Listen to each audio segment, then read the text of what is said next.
Alright, so in this video I'm going to go through a few exercises that you might have received. The first one being the lateral walks.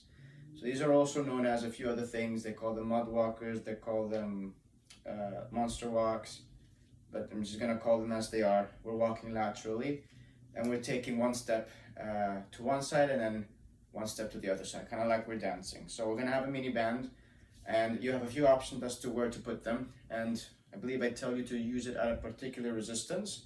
It's important that it's not so easy that you can do an infinite amount and waste a lot of time until you get tired. So if that's the case, then just add more on top of it or use a heavier one, okay? There are a few things you can do to make this exercise harder. Around the knees is the easiest. So you're just walking step by step, side by side. Notice that my knees are slightly bent, okay? So they're not locked out straight because that inhibits how you coordinate with your hip, your knee, and your ankle. So keep that knee nice and bent, and you're gonna walk step by step. To make that difficult, you just bring it down to around your ankles. And to make that even more difficult, and I think they found the best EMG activation for the glute med is if you have them wrapped around your feet, like so. So right underneath your shoe, if you have a shoe. This is around the ankles. See how it's above my foot? And this is below the ankle, around the feet. And I'm walking and I'm walking. Okay, nice and long. So these are lateral walks. Once you're done with lateral walks, you would have been asked to do something else. For example, it could be a side plank or a modified side plank. There are videos on that, but it's not in this one. After that, you may also be asked to do a single leg knee raise. So that is this, nice and controlled. And as we did with the monster walks, lateral walks, whatever, you're gonna wanna do it with your balancing legs slightly bent so that you activate these muscles which have been worked and should be firing. So we're gonna lift and put it down for however many reps or however many seconds I ask you to do it for.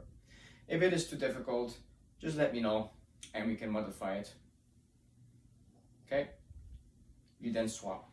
And where you put your hands is totally up to you. I would like to place them around my hips. Some people put them around their shoulders, on their heads. As long as you're not helping yourself keeping in balance, then it's fine. Okay. Beyond lateral walks and single leg knee raises, quadrant hops. So think of a square grid. So there's a square, well, there's two lines like this, and you can see that it has 4 sections, okay? You're gonna pretend that's on the floor. You're gonna start on a corner of that grid, and you're going to hop forwards to the side, backwards to the other side. So this could be either clockwise or counterclockwise, and then you do that for 30 seconds one way, or however many times I ask you to hop in a particular circle or direction. So I'm going to demonstrate. We're going to hop. We're going to stick the landings. We have to be very mindful that we're not rebounding immediately. We want to absorb the impact, make sure that we're stable, and move to the sides, backwards, other side. Okay, things to watch out for is how your knees were wobbling, whether you have trouble grasping the floor with your toes, or if you're not wearing shoes, that is. And yeah, just be mindful that you're not rebounding immediately like this, because we're not. That's too reactive. It's not enough stability.